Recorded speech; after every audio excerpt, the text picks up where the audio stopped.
Est-ce que tu sais qu'on n'est plus sous la loi? Non, sérieusement. Aujourd'hui, dans le défi lecture de la Bible de l'aurore au crépuscule, on va lire justement ce passage écrit par Paul qui nous explique qu'on n'est plus sous la loi. Donc, si jamais tu ne sais pas c'est quoi ce défi, on lit la Bible de la Genèse à l'Apocalypse 10 minutes tous les jours. Et là, on est dans le livre des Romains. Donc, n'hésite pas à prendre ta Bible ou simplement à écouter. Mais en tout cas, passer un petit moment avec Dieu, ça va te faire du bien. Merci Seigneur parce que vraiment ta parole nous fortifie, nous régénère. Merci parce que tu nous as laissé ce trésor. Et vraiment, Seigneur, je prie afin qu'on puisse continuer dans ce défi et arriver jusqu'au bout ensemble. Merci encore pour tous ceux qui sont avec moi, Seigneur. Et aide-nous à pouvoir garder la motivation et à continuer jusqu'au bout. Et surtout mettre en pratique ce que nous lisons au nom de Jésus. Amen. Alors, on continue donc dans Romains 6, verset 20. En effet, lorsque vous étiez esclaves du péché, vous étiez libres par rapport à la justice. Quels fruits portiez-vous alors? Des fruits dont vous avez honte aujourd'hui, car leur fin, c'est la mort. Mais maintenant que vous avez été libérés du péché et que vous êtes devenus esclaves de Dieu, vous avez pour fruit la progression dans la sainteté et pour vie et pour fin la vie éternelle. En effet, le salaire du péché, c'est la mort, mais le don gratuit de Dieu, c'est la vie éternelle en Jésus-Christ notre Seigneur. Romains 7. Ignorez-vous, frères et sœurs, je parle ici à des gens qui connaissent la loi, que la loi n'exerce son pouvoir sur l'homme qu'aussi longtemps qu'il vit. Ainsi, une femme mariée est liée par la loi à son mari tant qu'il est vivant. Mais si son mari meurt, elle est dégagée de la loi qui la liait à lui. Si donc elle devient la femme d'un autre homme du vivant de son mari, elle sera considérée comme adultère. Mais si son mari meurt, elle est libérée de cette loi, de sorte qu'elle n'est pas adultère en devenant la femme d'un autre. De même, mes frères et sœurs, vous aussi, vous avez été mis à mort par rapport à la loi à travers le corps de Christ pour appartenir à un autre, à celui qui est ressuscité, afin que nous portions des fruits pour Dieu. En effet, lorsque nous étions livrés à notre nature propre, les passions pécheresses éveillées par la loi agissaient dans nos membres, de sorte que nous portions des fruits pour la mort. Mais maintenant, nous avons été libérés de la loi, car nous sommes morts à ceux qui nous retenaient prisonniers, de sorte que nous servons sous le régime nouveau de l'esprit et non sous le régime périmé de la loi écrite.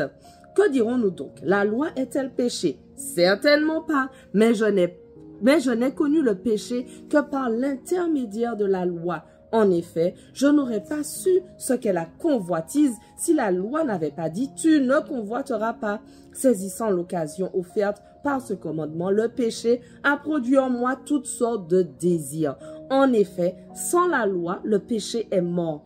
Pour ma part, sans la loi, je vivais autrefois. Mais quand le commandement est venu, le péché a repris vie en moi et je suis mort. Il s'est trouvé que le commandement qui devait conduire à la vie m'a conduit à la mort. En effet, le péché, saisissant l'occasion offerte par le commandement, m'a trompé et par lui m'a donné la mort. Ainsi donc, la loi est sainte et le commandement est saint, juste et bon.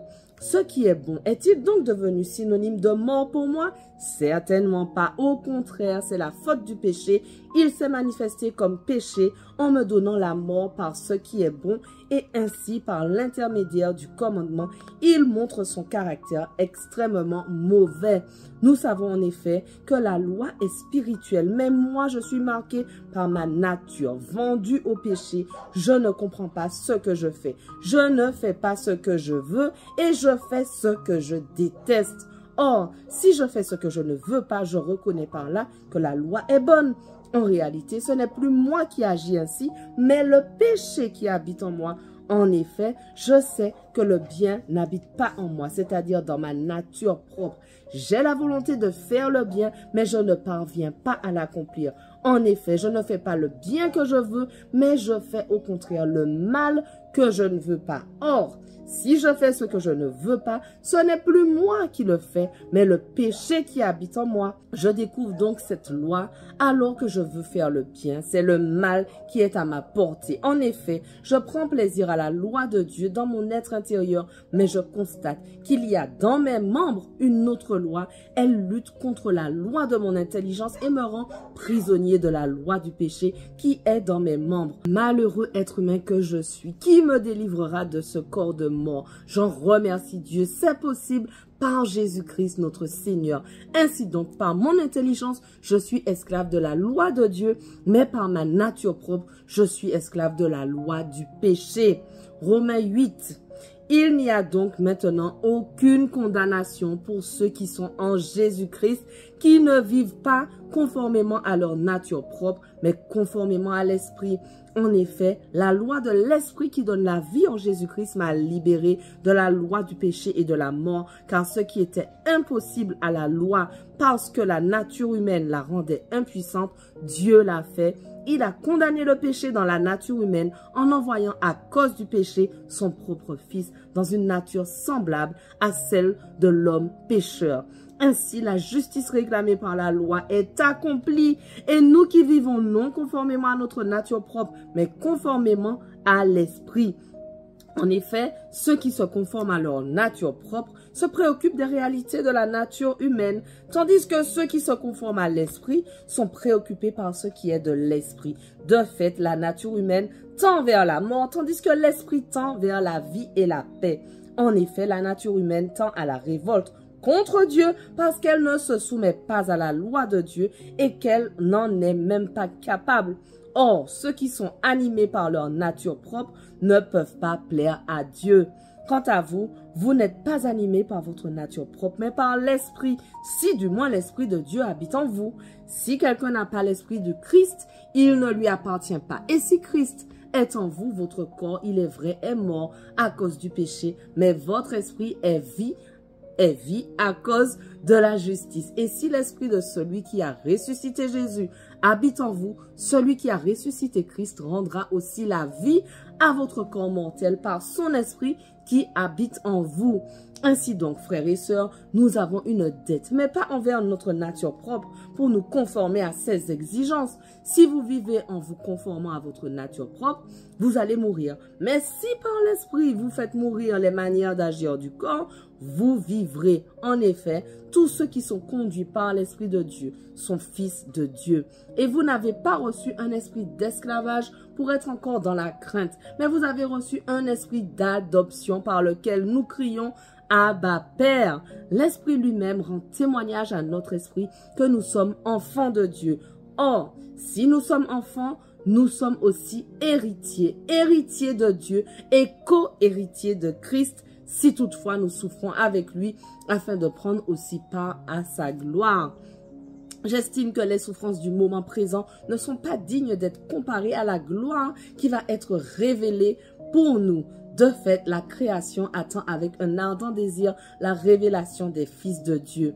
En effet, la création a été soumise à l'inconsistance, non de son propre gré, mais à cause de celui qui l'y a soumise. Toutefois, elle a l'espérance d'être elle aussi libérée de l'esclavage, de la corruption, pour prendre part à la glorieuse liberté des enfants de Dieu.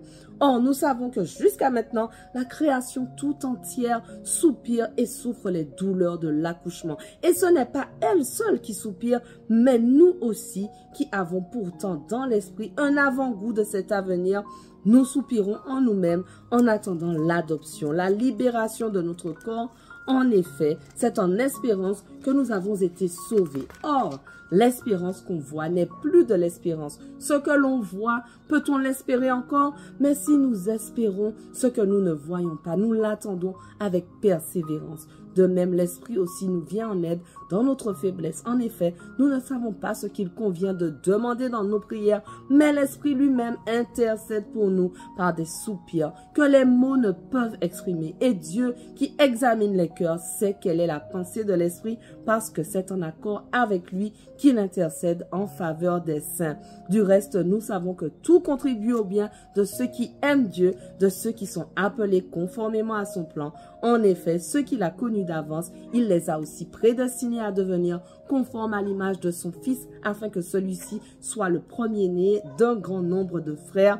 Ceux qu'il a prédestinés, il les a aussi appelés. Ceux qu'il a appelés, il les a aussi déclarés justes. Et ceux qu'il a déclarés justes, il leur a aussi accordé la gloire. Voilà, notre passage du jour touche déjà à sa fin, mais on continue dès demain. On ne lâche rien. Allez, sois bénis.